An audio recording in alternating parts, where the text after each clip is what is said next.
राम कृष्ण से कौन बड़ा, वे भी तो गुरु कीन। तीन लोक के वे धनी, गुरु आगे आधीन। जो वस्तु प्रयत्न से किसी प्रकार भी प्राप्त नहीं हो सकती, वह गुरु की कृपा से प्राप्त होती है। बिना गुरु की पूर्ण कृपा के वासनाएं धूल में मिला देती हैं। शेख फरीद जैसे सच्चे वेदांती गुरु के विमुख होते ही इतने विषयों में फंसे कि विवाह करके संसारी हो गए। विषय वासना के सामने उनकी तपस्या किस काम आई। हाँ, सच्चे गुरु के पूरे भक्त बने रहते तो भावसागर के पार हो जाते। जो सच्चे गुरु को पहचान कर उसकी शिक्षा के अनुसार सत्यलोक को पा सकता है।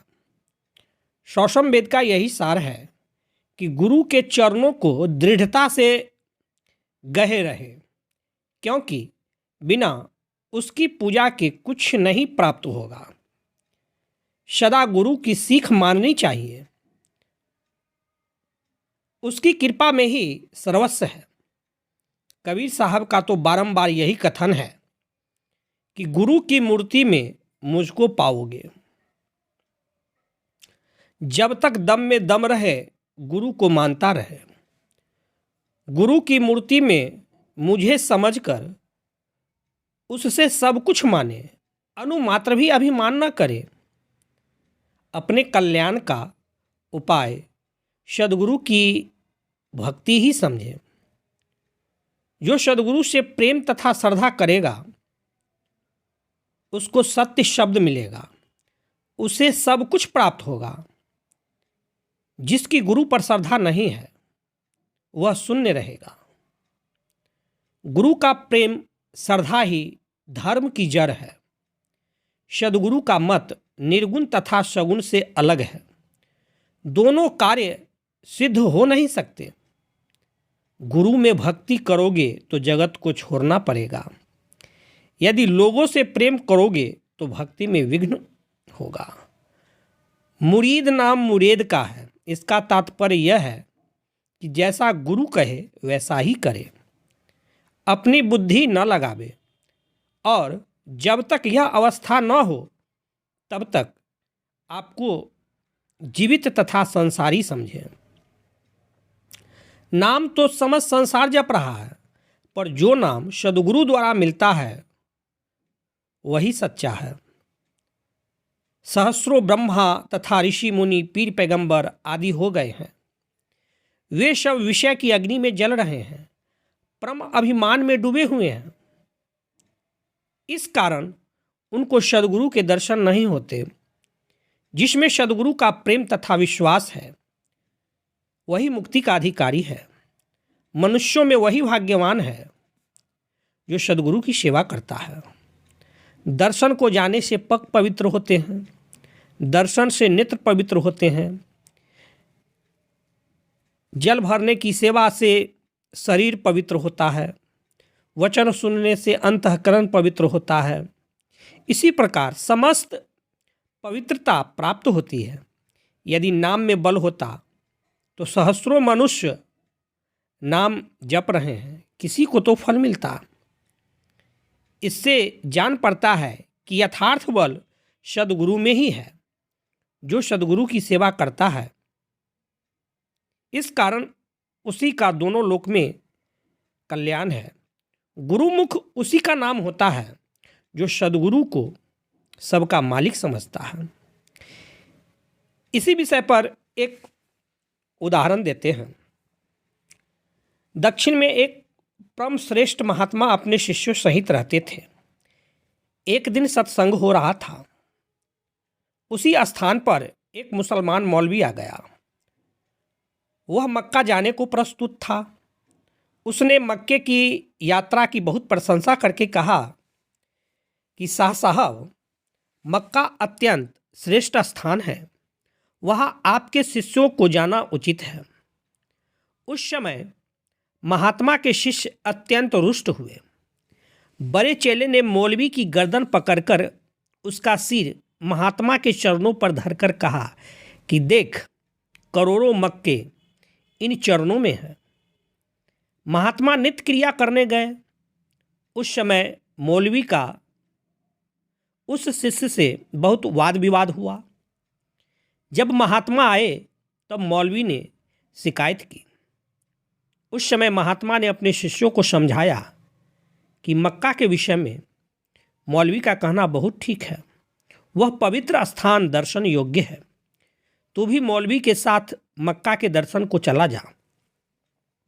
वह शिष्य गुरुमुख था, हाथ बांधकर खड़ा हो गया। उसी समय मौलवी के साथ जहाज पर सवार हो गया। थोड़ी दूर जहाज चला था कि एक तूफान आया जिससे जहाज टूट गया। सब आदमी डूब गए, पर वह चेला एक तख्ते पर बैठा रह गया। वह भी डूबने के समीप भी था। उसी समय समुद्र से एक हाथ निकलकर आया और शब्द हुआ कि यदि तू अपना हाथ मुझे पकड़ा दे तो मैं तुझको बचा लूं। उस चेले ने पूछा कि आप कौन हो? फिर शब्द आया कि मैं पैगंबर साहब हूं। उस चेले ने जवाब दिया, मैं नहीं जानता कि पैगंबर साहब कौन है। मैं केवल अपने गुरु महाराज को जानता हूं, दूसरे से कुछ संबंध नहीं रखता। तब वह हाथ छिप गया। वह गुरुमुख तख्त पर बैठा वह डुबकी खाता जाता था। कुछ काल के पीछे एक हाथ और निकला। शब्द हुआ कि मुझे अपना हाथ पकड़ा दे तो मैं तुझको बचा लूं। उस चेले ने पूछा कि आप कौन हैं? तब उत्तर आया कि मैं स्वयं परमेश्वर हूँ। गुरुमुख ने उत्तर दिया कि मैं अपने गुरु के सिवाय दूसरे किसी को भी नहीं मानता। मेरा परमेश्वर तो मेरा गुरु है, दूसरे परमेश्वर को मैं नहीं जानता। तब वह हाथ भी छिप गया। कुछ काल के पीछे तीसरा हाथ निकला। उसने पुकार कर कहा कि तू अपना हाथ मुझको पकड़ा दे, मैं तेरा दादा गुरु हूँ। उसने उत्तर दिया कि मैं अपना हाथ अपने गुरु को पकड़ाऊंगा, दूसरे को हाथ कदापि न दूंगा, चाहे जीवित रहूं या मर जाऊं। तब वह हाथ भी विलुप्त हो गया। इसके पीछे स्वयं सद्गुरु आए, इस शिष्य को हृदय से लगा लिया, उसे तुरंत ही अपने स्थान पर ले आए। गुरुमुख की पूरी परीक्षा हो चुकी। सर्व शब्द उन्हीं गुरु महाराज के ही थे जो शिष्य की पूर्ण परीक्षा के लिए प्रकट किए थे। इस कथन का परिणाम यह है कि चाहे कोई किसी भी प्रकार के तीर्थ व्रत करे, दान पुण्य, यात्रा, कर्म, उपासना, ज्ञान की पूर्णता प्राप्त करे, कठिन से कठिन तपस्या करे, शुभ कर्मों को सीमा पर्यंत पहुंचावे, परंतु मुक्ति केवल गुरु मुख की ही होगी। बाकी सारा संसार भवसागर में डूब जाएगा। गुरुमुख सांसारिक पदार्थों पर ध्यान नहीं देता, जैसे हो वैसे ही कर लेता है। किसी से राग द्वेष नहीं रखता, प्रत्येक बात में सत्यता तथा स्वच्छता बरतता है।